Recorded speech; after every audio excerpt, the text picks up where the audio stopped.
Hello everyone, स्वागत आप सभी का टोपस प्राइम चैनल में।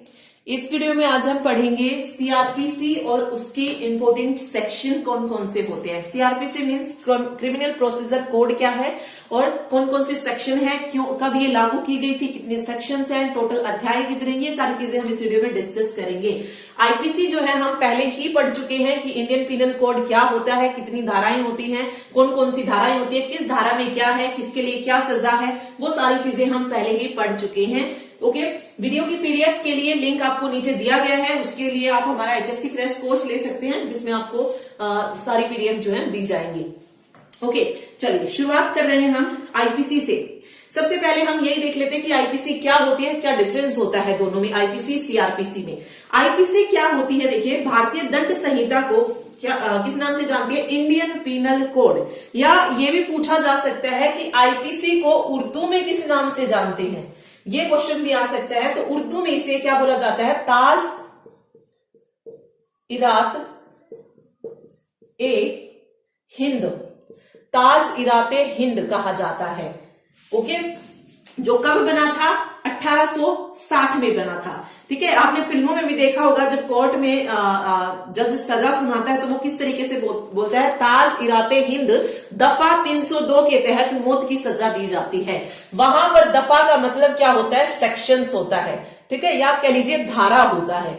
ओके, और मौत की सजा किस सेक्शन में दी जाती है, 302 के तहत दी जाती है। तो जो वो दफा होती है, सेक्शन होती है, वो क्या है, भारतीय दंड संहिता ही है, इंडियन पिनल कोड ही है।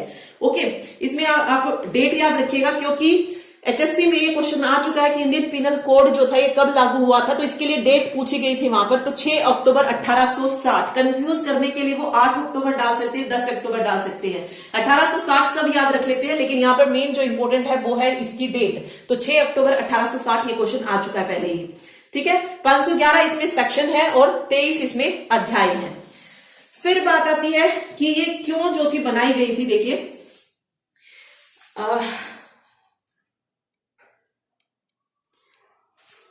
आईपीसी की अगर हम बात करें तो ये पूरे इंडिया पे लागू है, और इसको लागू करने का जो मेन मोटिव था वो क्या था कि पूरे भारत में जो है क्या हो, एक ही तरीके का कानून लागू हो, ताकि जो अलग अलग क्षेत्रीय कानून है मतलब उनके लिए एक ही कोड हो। ठीक है, ऐसा नहीं है कि एक स्टेट में अलग कोड लग रहा है, दूसरे में कोई और अलग लग रहा है। तो आईपीसी जो थी इसीलिए लागू की गई थी पूरे भारत में कि मतलब कानून जो है वो हर जगह सेम हो। आईपीसी जो कानून है ये अपराधों के बारे में बताते हैं और उनके लिए क्या सजा होगी, क्या जुर्माना होगा, ये जानकारी जो है हमें आईपीसी से मिलती है। तो आईपीसी हमें क्या बताता है, अपराधों के बारे में बताता है। ठीक है, फिर बात आती है सीआरपीसी की। सीआरपीसी का पूरा नाम होता है क्रिमिनल प्रोसीजर कोड, कहीं कहीं पर आप ये भी लिखा मिल सकता है कोड ऑफ क्रिमिनल प्रोसीजर। ठीक है, हिंदी में इसे दंड प्रक्रिया संहिता बोला जाता है। 1973 में इसको लागू किया गया था, सॉरी पारित किया गया था। ये चीज भी आप याद रखिए, पारित 1973 में हुआ था, लेकिन लागू ये 1 अप्रैल 1974 से हुआ था। ठीक है, 1 अप्रैल 1974 में सीआरपीसी लागू हुआ और इसमें टोटल 484 सेक्शन है और अध्याय पूछे जाए तो 37 अध्याय है सीआरपीसी में। अब देखिए, हमने अपराध ऊपर पढ़ लिया कि अपराधों के बारे में किसने बताया, आईपीसी ने। अब सीआरपीसी क्या बताता है कि अपराध में भी 2 तरीके की प्रक्रियाएं होती हैं। ठीक है, जिसे पुलिस जो है किसी अपराधी की जांच करने के लिए अपनाती है। अपराध की भी 2 प्रक्रियाएं होती है जिसे पुलिस जो है अपनाती है। मतलब एक होती है, जो फर्स्ट प्रक्रिया होती है वो होती है पीड़िता संबंधी, पीड़ित के संबंध में। ठीक है, और जो दूसरी प्रक्रिया होती है वो कौन सी होती है, वो होती है आरोपी के संबंध में। तो सीआरपीसी में याद रखिए, जो अपराध होता है उसकी जांच करने के लिए पुलिस 2 तरीके अपनाती है, पीड़ित से रिलेटेड और दूसरा आरोपी से रिलेटेड। ठीक है, तो ये सीआरपीसी में दिया गया है। तो प्रोसीजर क्या होता है ये उसमें बताया गया है, दंड प्रक्रिया संहिता क्या होती है। ठीक है, इसमें जो है प्रोसीजर बताया गया है कि अपराध की जांच कैसे की जाती है या एविडेंस को कलेक्ट कैसे किया जाता है, जो सस्पेक्ट है यानी कि जो संदिग्ध है उनके प्रति किस तरीके का व्यवहार करना चाहिए, ये निर्धारित किया जाता है कि जो अपराधी है वो दोषी है या नहीं। ये चारों चीजें किसके अंडर आती है, सीआरपीसी के अंडर आती है। तो ये आप याद रखिए, चार चीजें मैंने आपको बताई। अपराध की जांच यानी कि investigation of crime, second treatment of suspect, संदिग्ध की जांच मतलब संदिग्ध के प्रति बर्ताव कैसा होना चाहिए। तीसरा है एविडेंस कलेक्शन प्रोसेस, मींस साक्ष्य संग्रह प्रक्रिया, किस जो एविडेंस है उनको किस तरीके से कलेक्ट किया जाए। और चौथा ये निर्धारित करना कि जो व्यक्ति है, अपराधी जो है वो दोषी है या नहीं, ये सीआरपीसी हमें बताता है। ठीक है, उसके बाद आइए नेक्स्ट जो है वो है इंडियन एविडेंस एक्ट यानी कि भारतीय साक्ष्य अधिनियम। भारतीय साक्ष्य अधिनियम, अब ये देखिए भारतीय साक्ष्य अधिनियम क्या है, यानी कि इंडियन एविडेंस एक्ट जो है ये 1872 में ब्रिटिश सांसद जो थी उस वक्त जो था ये पारित किया गया था। ठीक है, भारतीय साक्ष्य अधिनियम में 11 अध्याय और 167 जो है इसमें सेक्शन है। ठीक, और ये 3 भागों में विभक्त है इंडियन एविडेंस एक्ट। ठीक, और समय समय पर जो है इसमें संशोधन जो है होती रहती है। ओके, अब बात आती है कि इंडियन एविडेंस एक्ट लागू किस पर होता है। तो इंडियन एविडेंस एक्ट जो है ये अदालत की जो भी न्यायिक कार्यवाही होती है उन पर लागू होता है। तो यहां लिख देती हूं मैं, अदालत की न्यायिक कार्यवाही पर लागू होता है, साथ साथ कोर्ट मार्शल पर भी।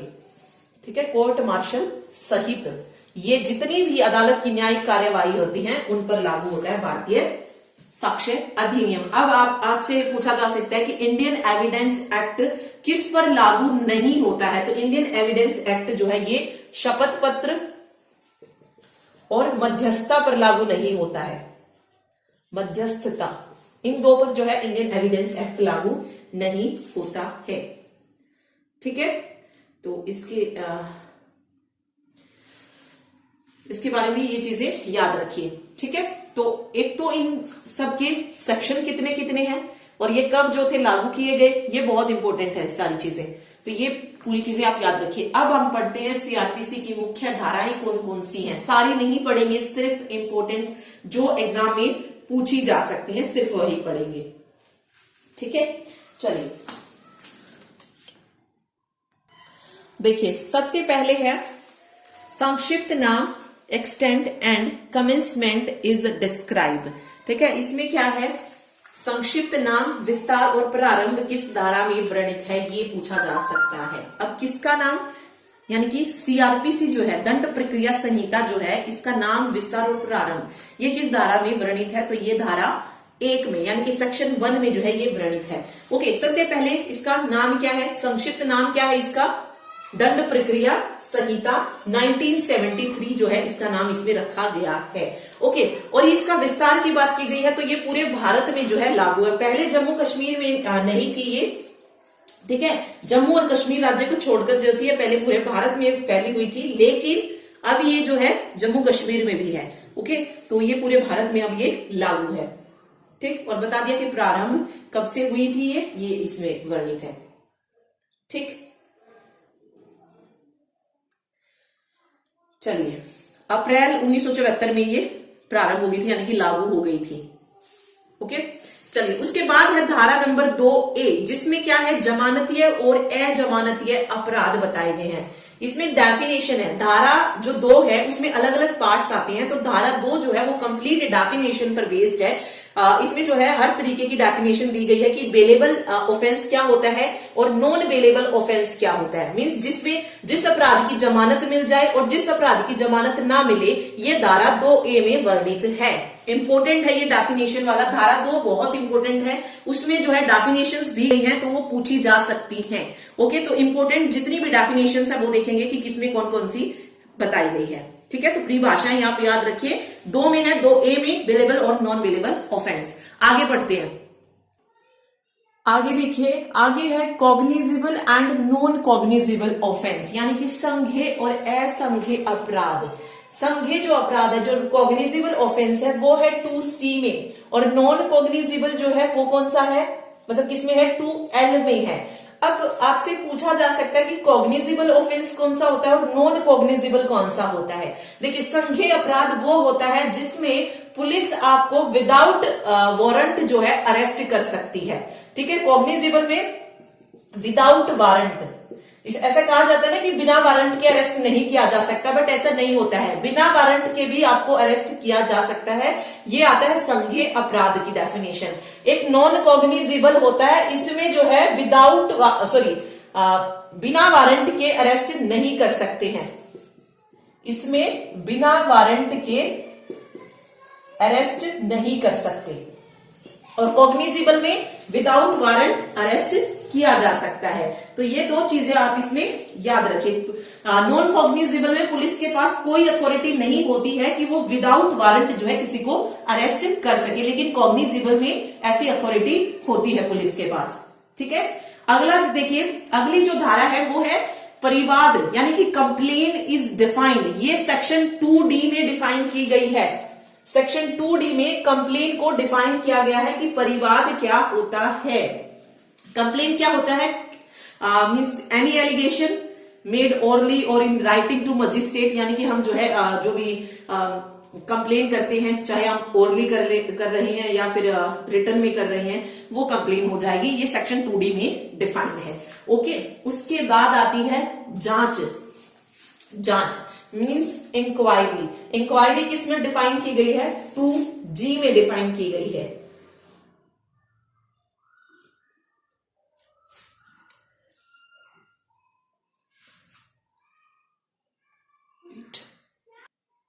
ओके, जांच इंक्वायरी मीन्स आप इसको पूछताछ भी बोल सकते हैं। पूछताछ ये किस में है? 2G में डिफाइन किया गया। पूछताछ का मतलब क्या है? न्यायिक जांच के अलावा किसी मजिस्ट्रेट या न्यायालय द्वारा पूछताछ करना या इंक्वायरी करना।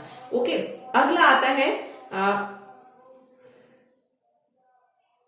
न्यायिक कार्यवाही, यानी कि जुडिशियल प्रोसीडिंग, जो कि डिफाइन किया गया है 2I में। जुडिशियल प्रोसीडिंग यानी कि न्यायिक कार्यवाही में जिसमें साक्ष्य या कानूनी रूप से जो है शपथ लेते हैं, वो न्यायिक कार्यवाही जो है हो जाएगी। ओके, अगला जो है वो है अपराध मींस ऑफेंस। ये डिफाइन किया गया है 2N में। 2N में अपराध का मतलब क्या है? अपराध मीन्स वो कोई भी काम जो कानून या किसी भी कानून के द्वारा दंडनीय है, यानी कि जिसे कानून हमें करने से रोकता है, वो जो चीज हम करते हैं वो क्या कहलाएगी? अपराध की कैटेगरी में आएगी, जो कानून हमें करने की इजाजत नहीं देता है। ओके, तो अपराध की जो डेफिनेशन है वो किसमें है? 2N में है। उसके बाद है पुलिस थाने का भार साधक अधिकारी, officer in charge of a police station. ये जो है ये किसमें डिफाइन किया गया है? ऑफिसर, ये 2O में डिफाइन किया गया है। ठीक है,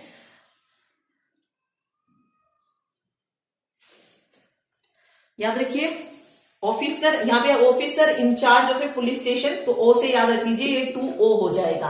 ठीक, कि पुलिस थाने का इंचार्ज ऑफिसर कौन है, ये उससे रिलेटेड है। उसके बाद है सम्मन केस, सम्मन मामले से रिलेटेड है, जो कि 2W में डिफाइन किया गया है। ठीक है, नेक्स्ट देखिए पीड़ित यानी कि विक्टिम की डेफिनेशन जो है ये 2WA में गिवन है। 2WA में पीड़ित मतलब पीड़ित कौन होता है इसके बारे में बताया गया है। ठीक है, पीड़ित कौन होगा? वही व्यक्ति जिसको नुकसान हुई है या किसी को चोट लगी है, वो पीड़ित होगा। और आरोपी कौन होगा? जिस पर वो आरोप लगाया गया है। ओके, जिसने वो काम किया है। उसके बाद आता है वारंट मामला। वारंट केस जो है ये 2X में है। ये आप याद रखिए, सम्मन केस W में है और पीड़ित जो है ये WA में है। WA में है। उसके बाद वारंट केस जो है ये 2X में है। इसको मतलब 2X में डिफाइन किया गया है वारंट केस को। ठीक है, ये जो है वारंट केस जो है ये मृत्यु के, इसका अर्थ क्या है? मृत्यु के साथ दंडनीय अपराध से संबंधित मामले जो होते हैं उसके लिए क्या सजा हो सकती है? कारावास या 2 साल से अधिक के लिए कारावास। ये सारी चीजें जो है वारंट मामले से रिलेटेड आती हैं। उसके बाद देखिए सेक्शन नंबर 6, इसमें अगर हम बात करेंगे ना अध्याय 1 में, अध्याय 1 में टोटल 5 धाराएं जो है आती हैं, जिसमें धारा 1 इंपोर्टेंट है और धारा 2 के जो मैंने आपको बताई हैं ये वाली चीजें इंपोर्टेंट है। उसके बाद डायरेक्ट आपको धारा 6 याद करनी है, जो कि रिलेटेड है दंड न्यायालयों के वर्ग से, क्लासेस ऑफ क्रिमिनल कोर्ट, ये डिफाइन किए गए हैं सेक्शन 6 में।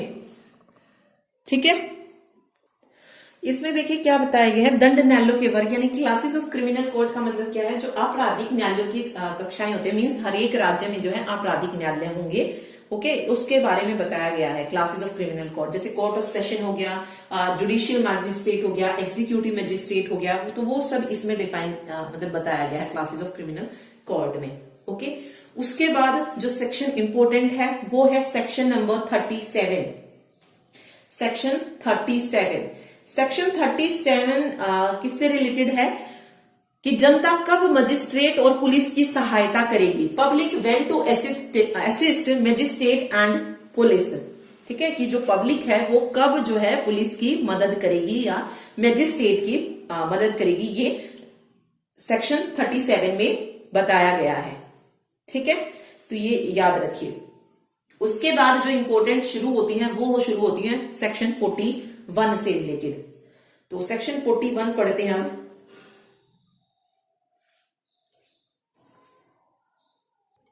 देखिए आगे हम 41 पढ़ेंगे, उसमें कुछ ABCD करके आते हैं, मतलब 41 में जितनी भी धाराएं आती हैं वो सारी देखिए, वो बहुत इंपॉर्टेंट है।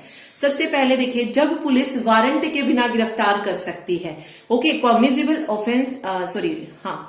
ऑफेंस था जिसमें विदाउट वारंट जो है अरेस्ट किया जा सकता है, तो वहां पे तो डिफाइन किया गया था कि हाँ वारंट के बिना जो है अरेस्ट किया जा सकता है, लेकिन किस धारा के तहत, कौन से सेक्शन लगाकर, सेक्शन 21 के तहत जब पुलिस वारंट के बिना गिरफ्तारी कर सकती है, तो ये धारा 41 में है।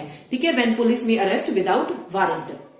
उसके बाद है पुलिस अधिकारी के समक्ष हाजिर होने की सूचना, notice of appearance before police officer, यानी कि कोई जो अधिकारी है उसके सामने हाजिर होने की सूचना, ये 41A में है, 41A में। उसके बाद है गिरफ्तारी की प्रक्रिया और गिरफ्तार करने वाले अधिकारी के कर्तव्य, कि अरेस्ट करने का प्रोसीजर क्या है और जिसने अरेस्ट किया है उस ऑफिसर की ड्यूटीज क्या हैं, ये 41B में बताया गया है, सेक्शन 41B। ठीक है, 41 याद रखिए, फिर 41A है, फिर 41B है, एंड उसके बाद 41C और D, ये चारों की चारों पांचों जो है इंपॉर्टेंट है। देखिए, जिलों में नियंत्रण कक्ष यानी कि कंट्रोल रूम जो है वो डिस्ट्रिक्ट में, वो किस में है, डिफाइन किए गए हैं 41C में, सेक्शन 41C में। ठीक है, उसके बाद है पूछताछ के दौरान गिरफ्तार व्यक्ति को अपनी पसंद के वकील से मिलने का अधिकार, ये रखा गया 41D में। ओके, अगर मान लीजिए किसी को गिरफ्तार किया गया है और वो अपनी पसंद के वकील से मिलना चाहता है, तो उसके पास ये अधिकार होता है, पुलिस उसको नहीं रोक सकती है, वो अपनी पसंद के वकील से मिल सकता है, तो ये 41D में रखा गया है। ओके, तो ये 41 था, इसको याद रखिए, बहुत इंपॉर्टेंट है। आगे पढ़ते हैं, चलिए आगे देखिए, नेक्स्ट है सशस्त्र बलों के सदस्यों का गिरफ्तारी में संरक्षण, यानी कि protection of member of the armed forces from the arrest, ये किसमें है, सेक्शन 45 में है, यानी कि धारा 45 में है। ओके, मतलब जो सशस्त्र बल के जो सदस्य होते हैं, मतलब उन्होंने जैसे किसी कर्तव्य का निर्वहन नहीं किया है, तो उसकी गिरफ्तारी जो है पुलिस जो है नहीं कर सकती, तो ये बताया गया है सेक्शन 45 में। उसके बाद है सेक्शन 46 की गिरफ्तारी कैसे की जाएगी, अरेस्ट हाउ मेड, ये 46 में बताया गया है कि गिरफ्तारी कैसे होगी। ठीक है,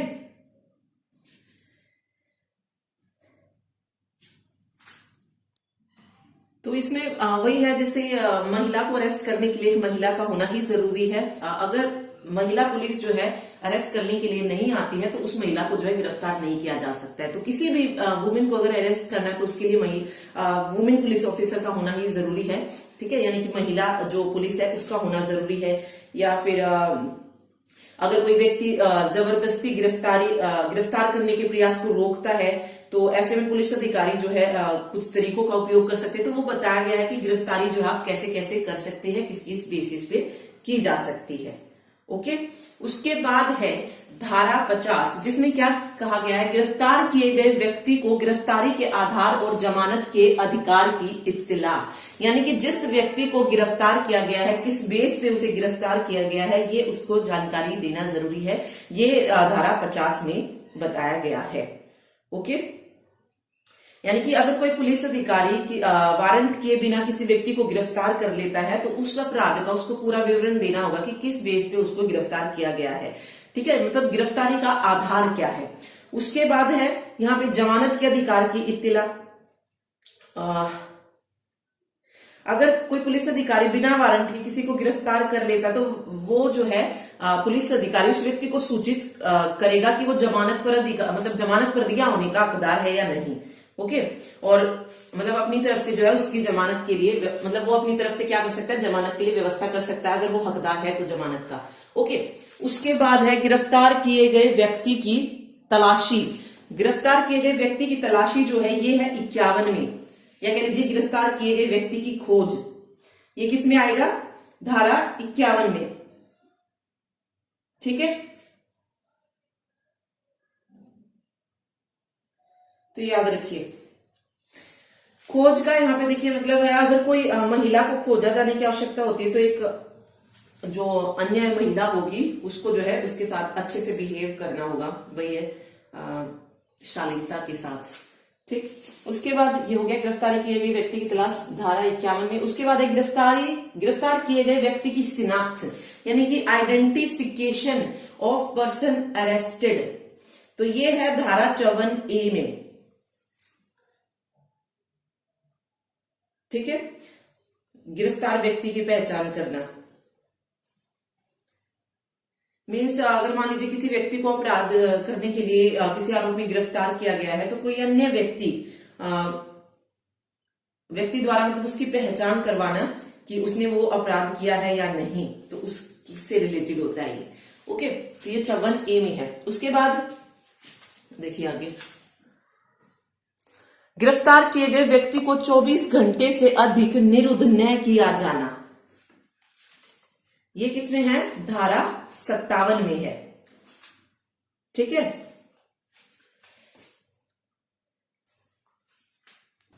इसका मतलब क्या है कि person arrested not to be detained more than 24 hours, मतलब क्या है कि अगर मान लीजिए पुलिस ने किसी को विदाउट वारंट गिरफ्तार कर लिया है तो वो उसको ज्यादा टाइम पीरियड के लिए जो है बंद नहीं रख सकता है। तो ये बताया गया इसमें कि 24 घंटे से अधिक जो है उसको नहीं रख सकता है अगर विदाउट वारंट जो है उसको अरेस्ट किया गया है तो। ओके, चलिए आगे देखते हैं। तो इसको ये याद रखिएगा धारा 57, ये बहुत इंपॉर्टेंट है। ठीक, अगला देखिए सम्मन का प्रारूप, यानी कि फॉर्म ऑफ सम्मन, यानी कि जो सम्मन जारी किया जाता है वो एक प्रोसेस होती है उसके मतलब न्यायालय द्वारा जारी किया जाता है। तो मोहर वगैरह जो लगती है कोर्ट की, किससे हस्ताक्षर होंगे, वो सारी चीजें किसमें है, धारा 61 में। मतलब उस सम्मन का प्रारूप बताया गया है कि किस किस तरीके से किस किस की जो है उस पर मोहर लगेगी और कहां से वो इश्यू होगा, ये सारी चीज धारा 61 में बताई गई है। अगला है गिरफ्तारी के वारंट का प्रारूप और अवधि, form of warrant of arrest and duration. ठीक है, कि जो गिरफ्तारी का वारंट जारी किया गया है उसका प्रारूप क्या है या और उसकी अवधि क्या है, ये किसमें है, ये है धारा 70 में। ठीक है, याद रखिए। चलिए अगला देखते हैं। आगे देखिए सेक्शन 82 यानी कि धारा 82 में क्या बताया गया है, फरार व्यक्ति के लिए उद्घोषणा, यानी कि proclamation for person absconding. Okay, अगर कोई व्यक्ति, जिस व्यक्ति के विरुद्ध वारंट जारी किया गया है वो क्या करता है, फरार हो जाता है या खुद को छिपा रहा है, तो न्यायालय इसमें क्या कर सकता है, लिखित घोषणा कर सकता है कि उसे जो तारीख घोषणा प्रकाशित करने की जो तारीख है उससे 30 से कम दिनों की जो है आवश्यकता होती है, यानी कि उसे उसमें रिपोर्ट करना होता है। 30 दिन वो कुछ देते हैं, मतलब उसके लिए कोई उद्घोषणा की जाती है जो भी वारंट गुनाह मानकर फरार हो जाता है। ओके, ये धारा 82 में है। आगे है फरार व्यक्ति की संपत्ति की कुर्की, attachment of property of person absconding, यानी कि कोई जो व्यक्ति फरार हो जाता है तो उसकी संपत्ति से रिलेटेड है ये। ठीक है, नेक्स्ट है दस्तावेज या अन्य चीज पेश करने के लिए सम्मन, डॉक्यूमेंट वगैरह पेश करने के लिए जो सम्मन है ये किसमें है, धारा 91 में है, धारा 91।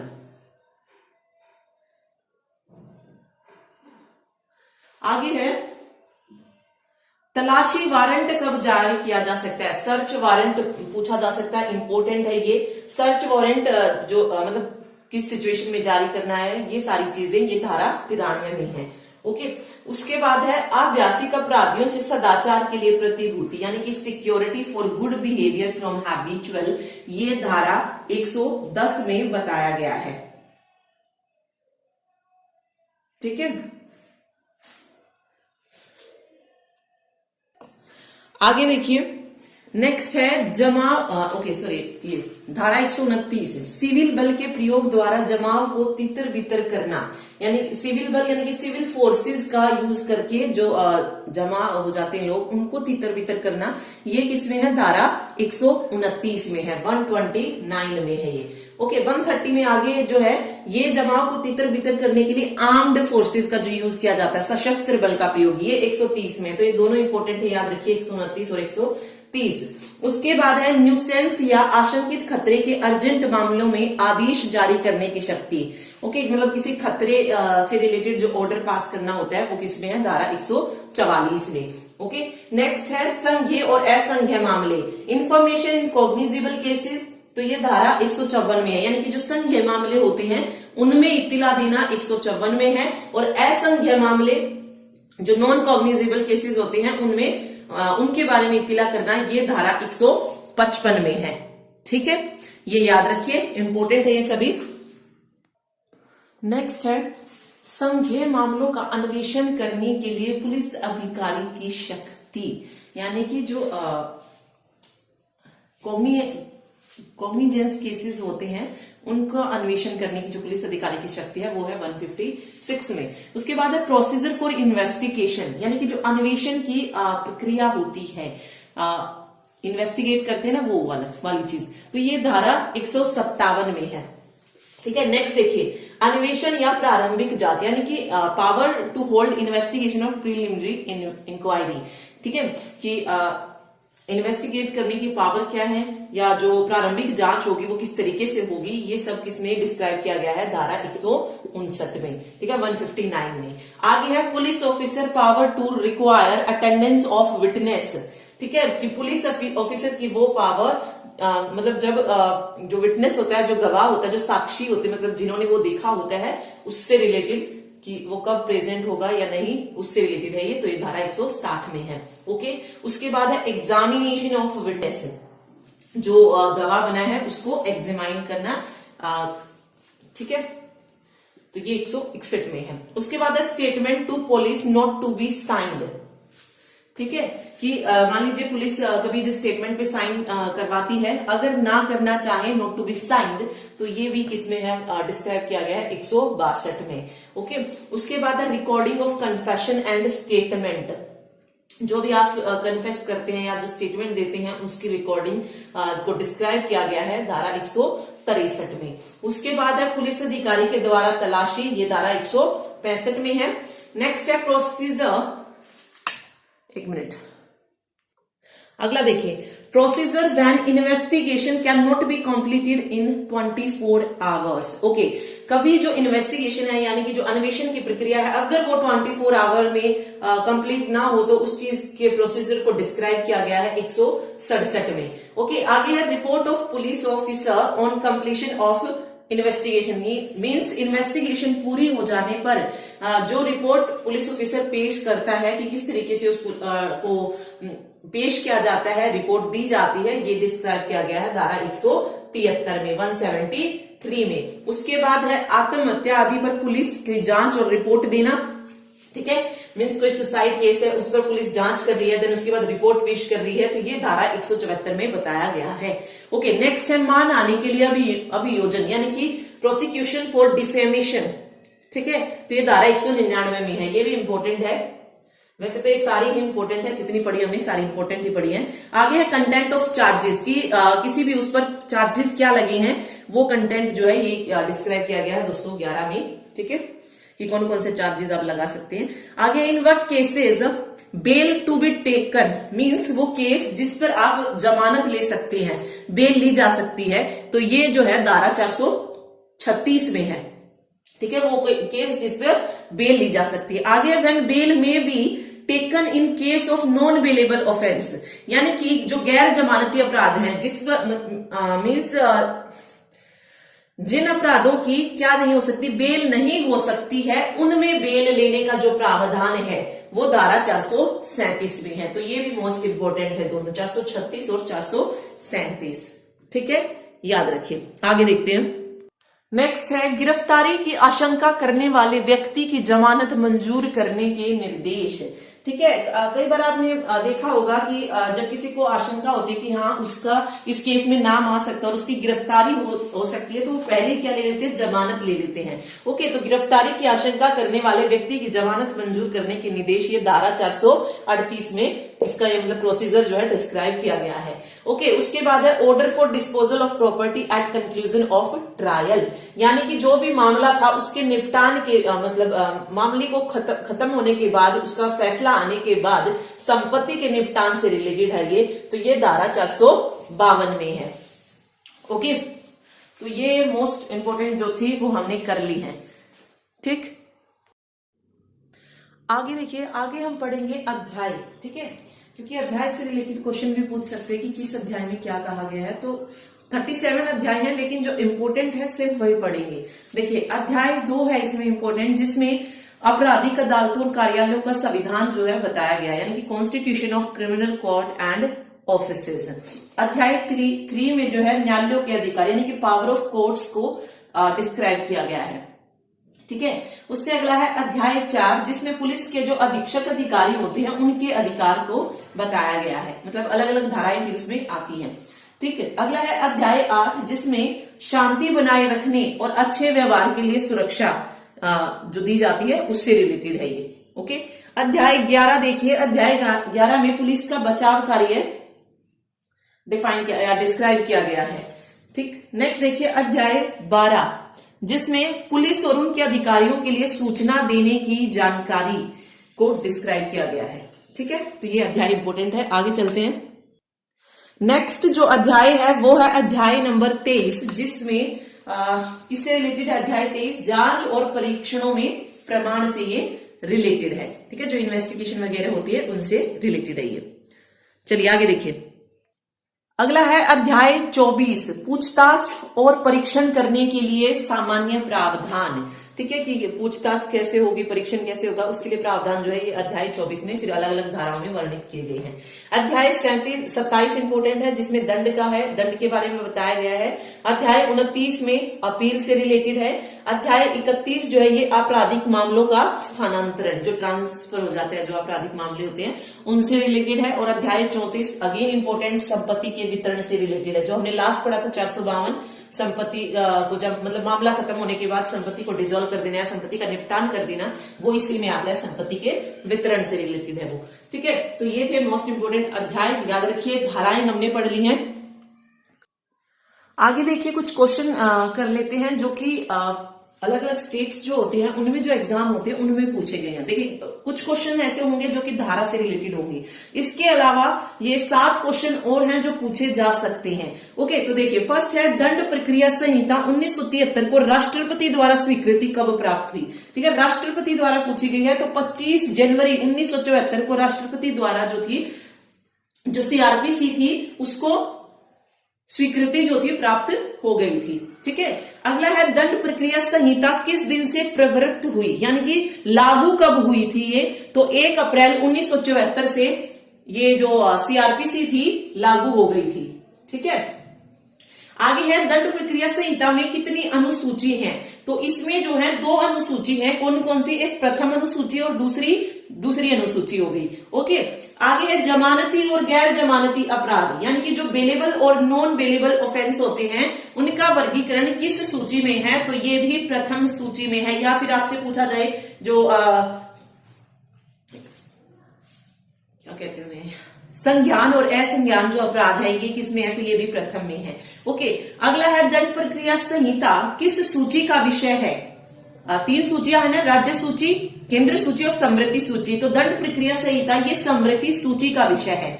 ओके, आगे है अध्याय और धाराएं पूछी जा सकती है। तो इसमें 37 अध्याय और 484 धाराएं हैं। अगला है सीआरपीसी में संशोधन कौन कर सकता है, तो संसद है जो सीआरपीसी में क्या कर सकती है, संशोधन कर सकती है, अमेंडमेंट कर सकती है। ओके, तो ये 7 क्वेश्चन भी याद रखिए, पूछे गए हैं ये एग्जाम में। जैसे अलग अलग स्टेज में जो भी एग्जाम होता है उनमें ये क्वेश्चन आए हुए हैं, और बाकी जो क्वेश्चन है वो धारा से रिलेटेड पूछे गए हैं कि किस धारा में क्या चीजें बोली गई हैं। ठीक है, तो ये थे सीआरपीसी यानी कि दंड प्रक्रिया संहिता, इंपोर्टेंट सेक्शन उसके। वीडियो अच्छी लगे तो लाइक कर दीजिएगा, चैनल को सब्सक्राइब जरूर करें और वीडियो को शेयर करना ना भूले। इसके साथ ही पीडीएफ के लिए लिंक आपको दिया गया है, HSC क्रैश कोर्स, उसके लिए ले सकते हैं। Thank you so much.